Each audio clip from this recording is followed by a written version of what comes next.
क्या आपकी ज़िंदगी में भी बार बार रुकावट आ रही है? मेहनत करते हैं फिर भी सफलता दूर भागती है। रिश्तों में तनाव, करियर में रुकावट, स्वास्थ्य में गिरावट। तो कहीं आपकी कुंडली में काल सर्प दोष तो नहीं? ज्योतिष में कहा गया है कि राहु केतु सभी ग्रहों को जकड़ लेते हैं तो काल सर्प दोष बनता है। लेकिन डरने की ज़रूरत नहीं, क्योंकि इसका उपाय हमारे शास्त्रों में लिखा है। आज के इस वीडियो में हम जानेंगे कि काल सर्पदोष क्या है, इसके लक्षण क्या हैं और इससे मुक्ति पाने के अचूक उपाय क्या हैं। तो ये सब जानने के लिए इस वीडियो को अंत तक ज़रूर देखिए। हो सकता है ये एक जानकारी आपके जीवन को बदल दे। नमस्कार दर्शकों, मैं नेहा राजपूत आप सभी का स्वागत करती हूँ हिमेस्ट्रो चैनल पर। दर्शकों, आज का हमारा विषय है काल सर्पदोष। इससे रिलेटेड सभी क्वेश्चन हम लेंगे गुरुजी से और इनके उपचार भी हम लेंगे। नमस्कार गुरुजी। नमस्कार गुरुजी, मेरा आपसे पहला सवाल ये है कि काल सर्पदोष क्या है, इसके बारे में विस्तार से बताएं। देखो, काल राहु को कहते हैं। राहु का जो स्वामी है वो यम है और केतु का स्वामी जो है सर्प है। इन दोनों अक्षरों को मिलाकर के कहते हैं काल सर्प दोष। जब राहु और केतु में कुंडली में राहु और केतु के मध्य सभी ग्रह आ जाते हैं तो उसे हम काल सर्प दोष कहते हैं। पंडित जी, काल सर्प दोष के बारे में तो क्लियर हो गया, पर कभी कभी सुनने में काल सर्प दोष के साथ आंशिक काल सर्प दोष का भी जिक्र होता है, तो इसके बारे में भी कुछ क्लियर करें। देखो बेटा, आंशिक काल सर्प दोष कुछ नहीं है। ये तो आगे के अपने मन घड़त बातें करती हैं। जो शास्त्रों में बताया गया है ना, वो सिर्फ काल सर्प दोष है। अगर आंशिक काल सर्प दोष लेने लगे तो इसका मतलब किसी भी कुंडली को हम देखेंगे तो उसमें काल सर्प दोष आ ही जाएगा।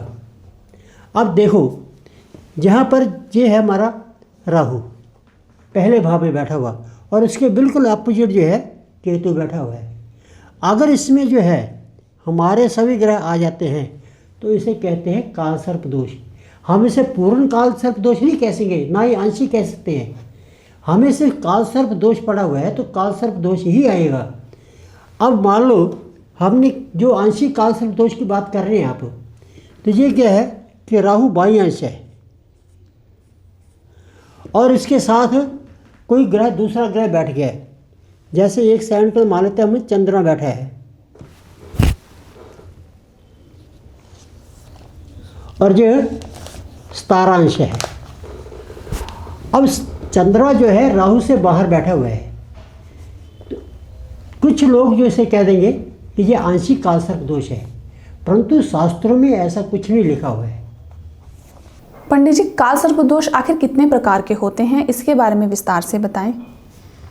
देखो बेटा, अभी हम बात कर रहे हैं कि काल सर्प दोष जो है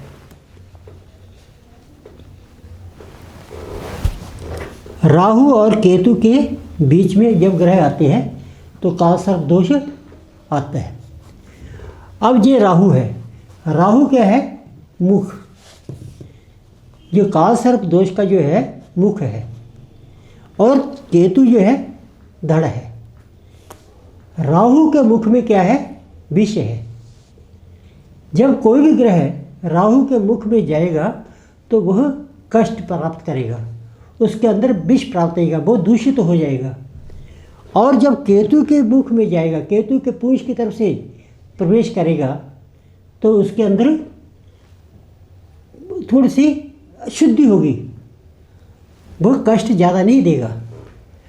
अब एक पहले जो प्रकार होता है कि हम काल सर्प दोष को दो प्रकार के मानते हैं, एक उदित और एक अनुदित। कौन सा? एक उदित, एक अनुदित।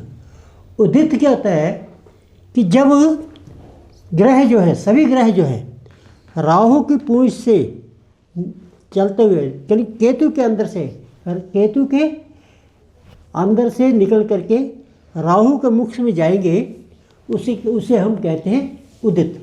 और ये जो सर्प दोष है ना उदित, ये थोड़ा भयंकर होता है, ये कष्ट देने वाला होता है।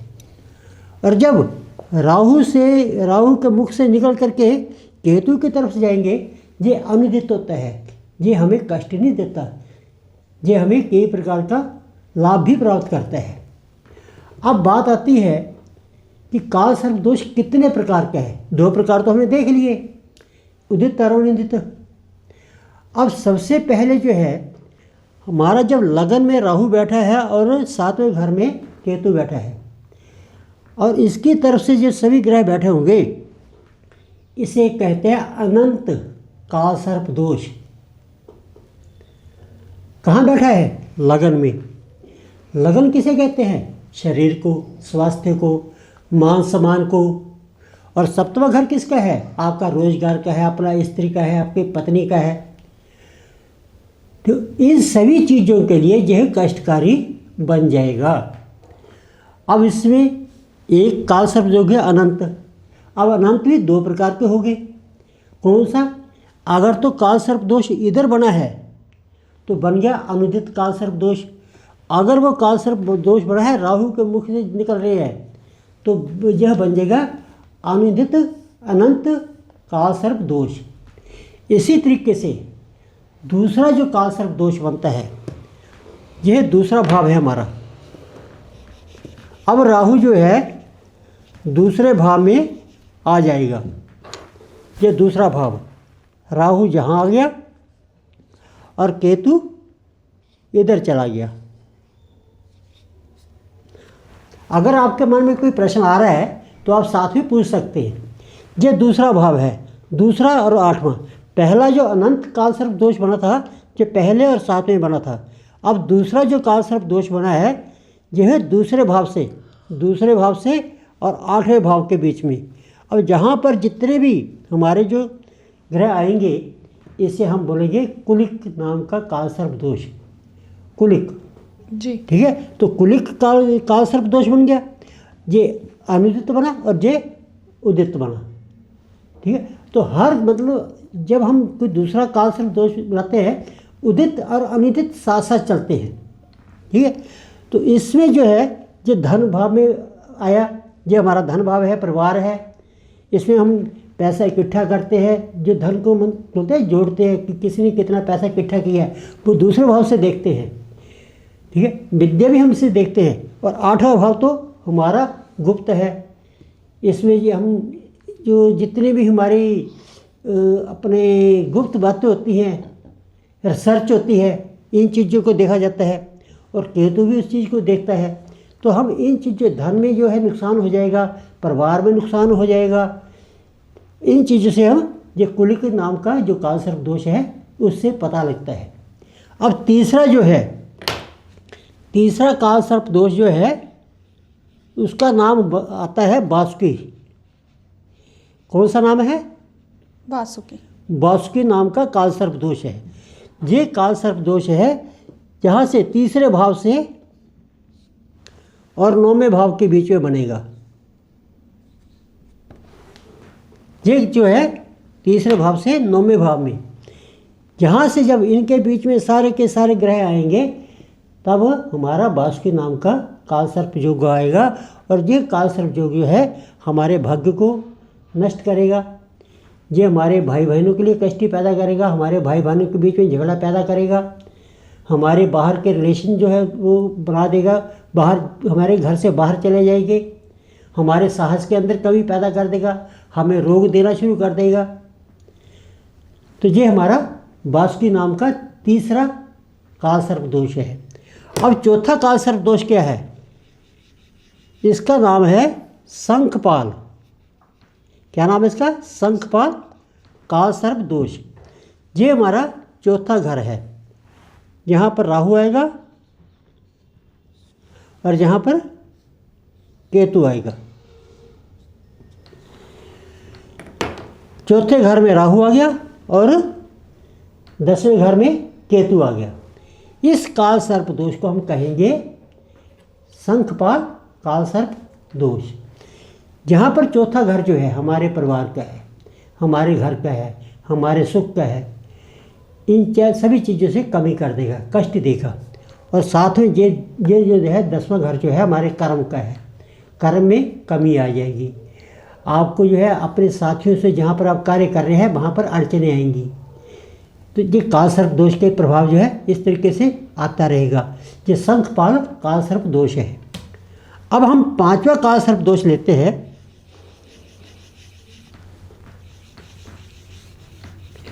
5वां पद्म,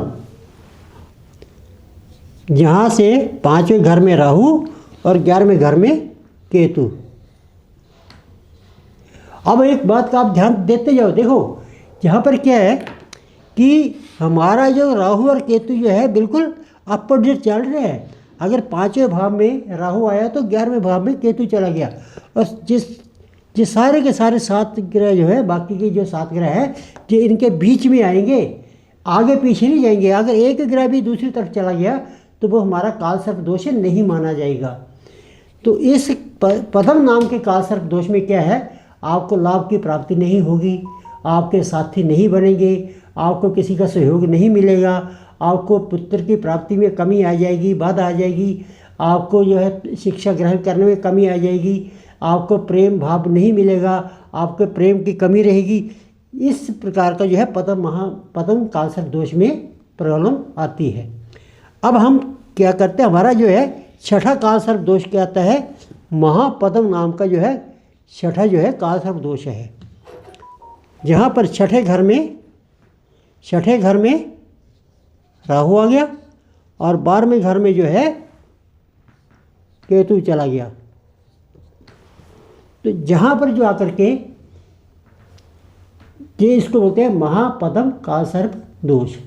अब महापद्म काल सर्प दोष क्या है, ये 6ठा घर जो है आपके शत्रु का है।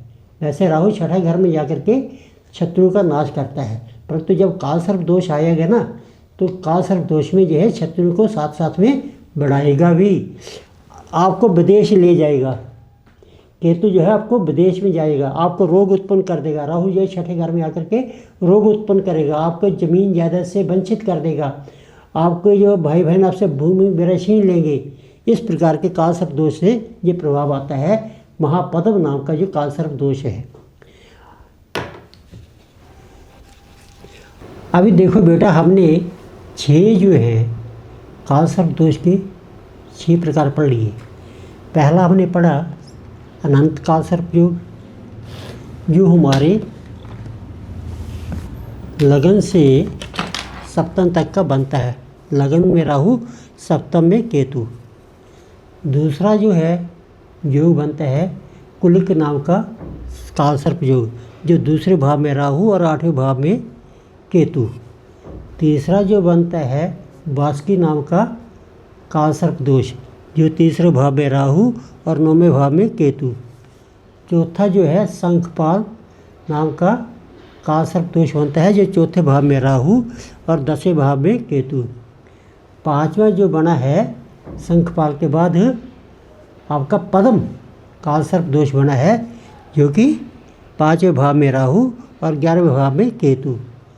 और ये 6ठा बना है महापद्म नाम का काल सर्प दोष, इसमें 6ठे भाव में राहु और 12वें भाव में केतु। अब हम 7वां जो है, 7वां प्रकार जो है वो है तक्षक। तक्षक जो है काल सर्प दोष जो है 7वें भाव में राहु और पहले भाव में केतु होता है। इसमें इधर सभी ग्रह होते हैं या इस साइड सभी ग्रह होते हैं, तो काल सर्प दोष होगा। अब जो तक्षक नाम का जो काल सर्प दोष है, ये आपके रोजगार में प्रॉब्लम पैदा करेगा। आपको विदेश अगर विदेश जाएंगे तब भी समस्या पैदा करेगा। सबसे बड़ी समस्या जो है विवाह शादी के इनका जो बंधन है वो सुखी नहीं होता। पत्नी विवाह होने में भी देरी होती है और शादी के बाद इनकी लड़ाई झगड़े होते रहे हैं, इनका तलाक तक भी संभव है। अब हम अगला जो है हमारा 8वां है कर्कोटक नाम का काल सर्प दोष। कर्कोटक नाम का काल सर्प दोष, इधर जो है 8वें भाव में राहु और दूसरे भाव में केतु। इस कर्कोटक नाम के काल सर्प दोष में क्या है, व्यक्ति हमेशा ही नीचे की तरफ जाता है। वो कोशिश नहीं करता, दूसरों से लड़ाई झगड़ा करता है, प्यार भाव नहीं होता उसके मन में कड़वाहट बड़ी होती है। हमेशा दूसरों के साथ वो कहीं ना कहीं पर किसी न किसी प्रकार से लड़ाई झगड़ा मोल लेगा। इसी कारण कभी कभी ऊंचे पद पर रहते हुए भी उसे नीचे के पद पर कार्य करना पड़ता है। परंतु जहाँ पर यदि वह गुप्त रूप से या सर्च करता हो तो उसे लाभ मिल सकता है। अब हमारा जो है अगला जो है नोमा, कर्कोटक के बाद बनता है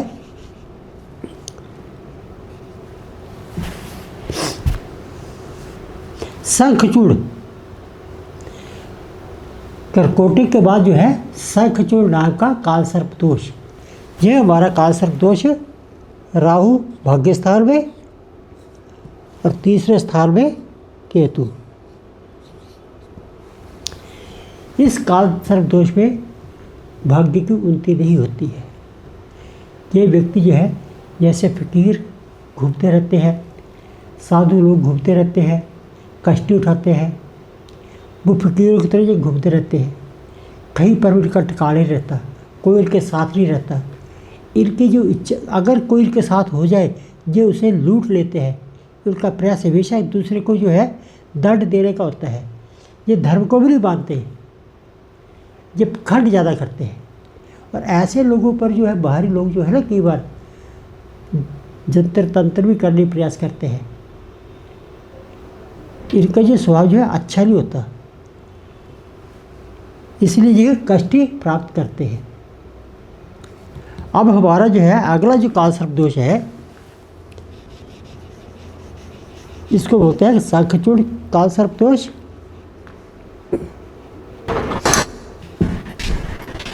इसके बाद आता है घातक। राहु 10वें भाव में और केतु 4थे भाव में। ये जो है आपका जो है विवाह में तनाव बना रहता है, परंतु जो है इनको पैतृक संपत्ति बहुत ज़्यादा मिलती है। इनको जो है नौकरी पेशे से परेशानी रहती है। पैतृक संपत्ति से हाथ मिल जाती तो इनको नहीं मिलती, पैतृक संपत्ति नहीं मिलती। इनके माता पिता से लड़ाई झगड़ा रहता है, मन मुटाव रहता है। परंतु फिर भी यदि यह अपने अंदर संयम भरते तो इनका क्या होता है कि माता पिता से जल्दी संबंध विच्छेद हो जाते हैं। हो सकता है ये अलग रहना शुरू कर दें, जब माता पिता जल्दी ही चले जाते हैं। इनको माता पिता का प्यार नहीं मिलता। अब हमारा 11वां जो है कालसर्प दोष होता है विषाक्त।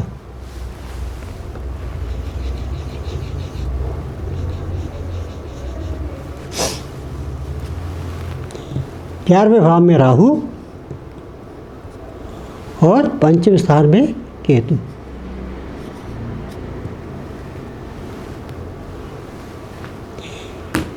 इस कालसर्प दोष में लाभ प्राप्ति होती है, धन मिलता है, परंतु संतान पक्ष में थोड़ी सी परेशानी आ जाती है। विद्या में प्राप्ति में भी अड़चन आ जाती है थोड़ी सी, क्योंकि केतु है, कुछ समय के लिए अड़चन आती है, परंतु उसके बाद यह कई बार उच्च पद को प्राप्ति भी कर सकते हैं। संतान पैदा में होती देरी होती है। कई बार क्या होता है कि 5वें भाव में केतु होने की वजह से पहले कन्या होती है, कन्या के बाद जो है संतान प्राप्ति होती है, पुत्र प्राप्ति होती है।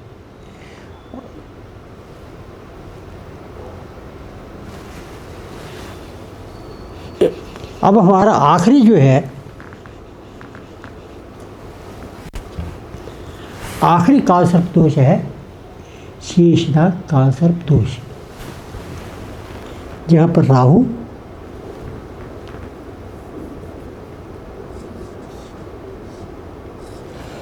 और यहाँ पर केतु।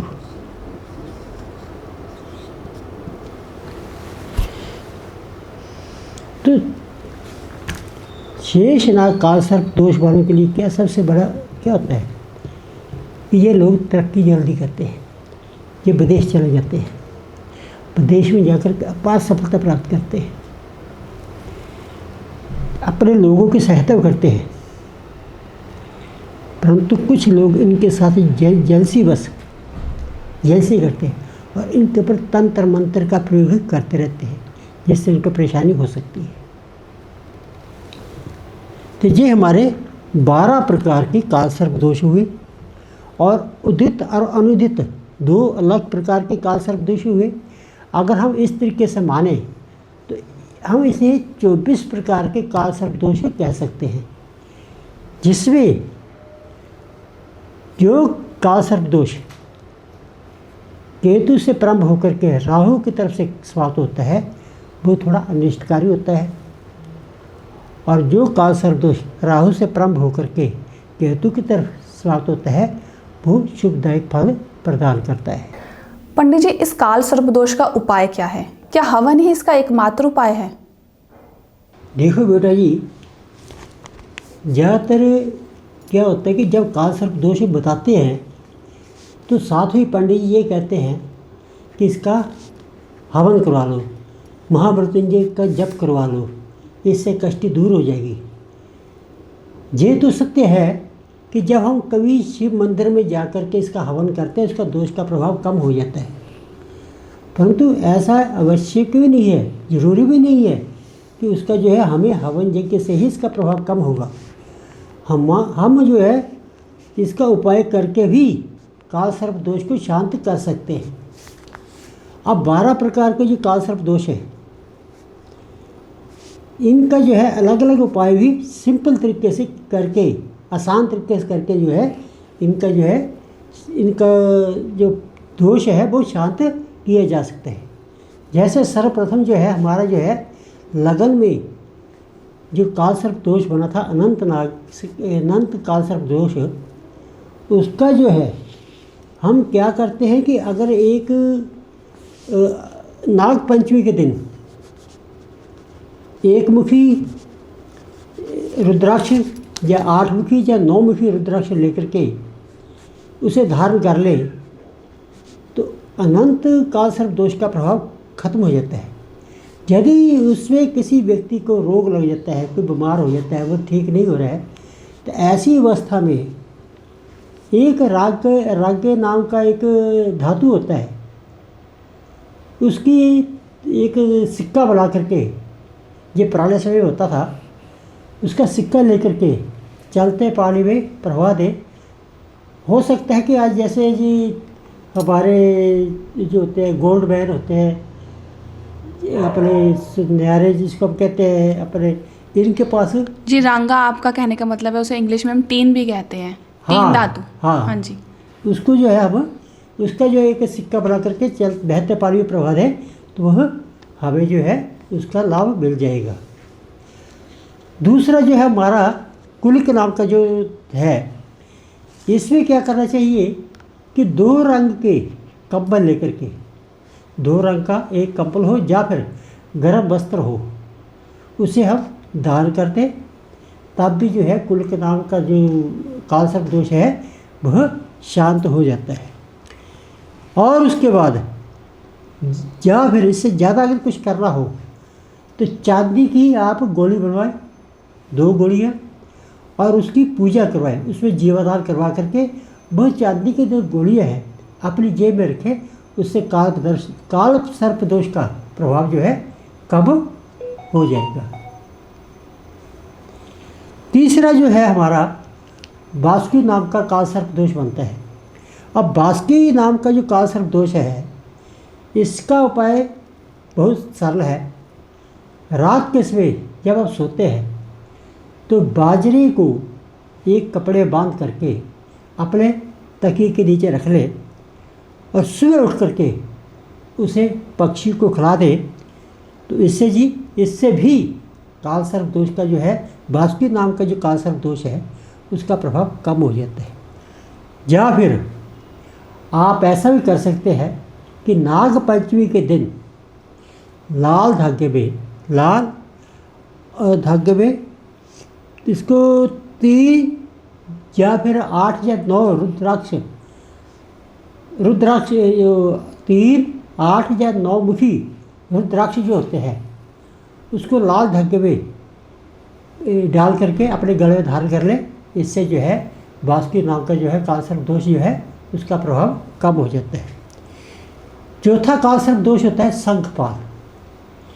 इसका हमें क्या करना चाहिए कि 400 ग्राम जो है साबुत बादाम लेने चाहिए और बहते पानी में से प्रवाहित कर दें। और दूसरा उपाय ये है साथ में कि आपको उसमें जो है हर रोज़ श्रावण के मास में शिवलिंग को दूध से अभिषेक करवाए तो आपका जो है कालसर्प दोष है, शंखपाल का नाम जो कालसर्प दोष है उसका प्रभाव कम हो जाएगा। 5वां प्रकार का जो कालसर्प दोष है वो है महापद्म कालसर्प दोष। पद्म कालसर्प दोष, पद्म कालसर्प दोष होने पर हमें क्या करना चाहिए कि चांदी का स्वस्तिक बना लें और साथ में अपने रागे की धातु का या किसी और धातु का या तांबे का नाग बनवा करके अपने द्वार पर उसे चिपका दें दोनों तरफ। तो इससे भी जो कालसर्प दोष का पद्म नाम का जो कालसर्प दोष है उसका प्रभाव कम हो जाएगा। साथ में आप 40 दिन तक माँ सरस्वती माता का मंत्र जाप करें और तुलसी का पौधा लगाएं, आपको जो है कालसर्प दोष का प्रभाव कम हो जाएगा। अब छठा जो है महापद्म नाम का कालसर्प दोष है। इस कालसर्प दोष को दूर करने के लिए हनुमान मंदिर जा कर के हनुमान चालीसा का पाठ करें या फिर नाग पंचमी के दिन गरीबों को भोजन कराएं और साथ में दान दक्षिणा दें, उससे इसका प्रभाव कम हो जाएगा। तक्षक नाम का जो कालसर्प दोष है इसके लिए आपको क्या करना पड़ेगा, 1.25 महीने तक जो पक्षियों को खिलाएं, उसका चारा पक्षियों को दें, उससे आपका जो है कालसर्प दोष ठीक हो जाएगा। जो 7वां जो है हमारा कर्कोटक 8वां कालसर्प दोष है। कर्कोटक जो कालसर्प दोष है इसके लिए भी आप हनुमान मंदिर जा कर के हनुमान चालीसा करें, हनुमान चालीसा का पाठ करें, चमेली का तेल ले करके सिंदूर डाल करके हनुमान जी का लेप करें और लड्डू अर्पित करें, इससे आपका कालसर्प दोष का प्रभाव कम पड़ जाएगा। 9वां जो है शंखचूड़ कालसर्प दोष है।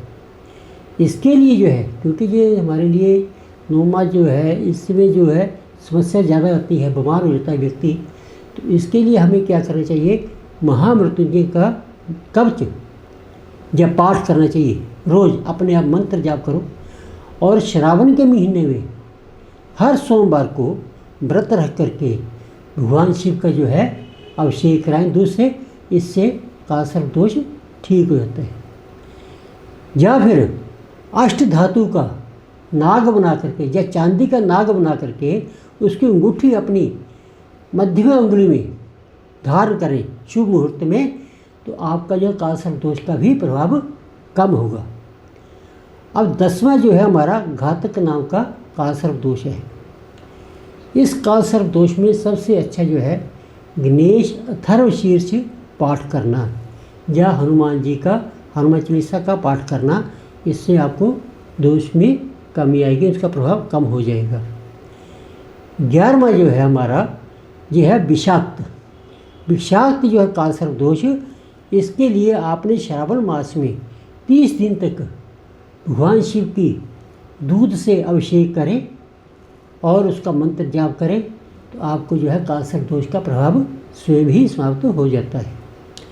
अंतिम जो है हमारा शेषनाग कालसर्प दोष, इसके लिए आपको फिर वही हनुमान चालीसा का पाठ करें, चमेली का तेल लेकर के उसमें सिंदूर मिला करके हनुमान जी का लेप करें और वहाँ पर उनकी पूजा करें, तो आपके कालसर्प दोष का प्रभाव खत्म हो जाएगा। इसके अलावा भी इन 12 के अलावा भी कुछ विशेष काल सर्प दोष को खत्म करने के उपाय हैं, बहुत आसान है। शिवरात्रि के दिन, अभी शिवरात्रि आएगी फरवरी मास में, महाशिवरात्रि के दिन 21 नारियल लेकर के जिस व्यक्ति को काल सर्प दोष है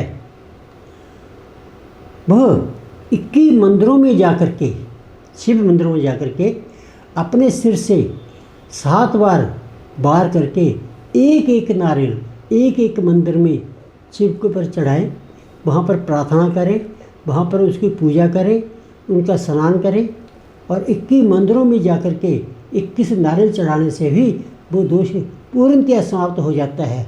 अगर आपको 21 मंदिर नहीं मिलते हैं तो जितने भी आपके आसपास के मंदिर हैं 5 या 6 एक एक करके सभी मंदिरों में जाए और फिर वहाँ से द्वारा पहले मंदिर से शुरू करते हुए एक एक नारियल ही आपने शिव मंदिर में चढ़ाना है और उसकी पूजा करनी है। आपका जो काल सर्प दोष है स्वतः ही समाप्त हो जाएगा, उसका प्रभाव समाप्त हो जाएगा और आपको वही काल सर्प दोष शुभ फल देना शुरू हो जाएगा।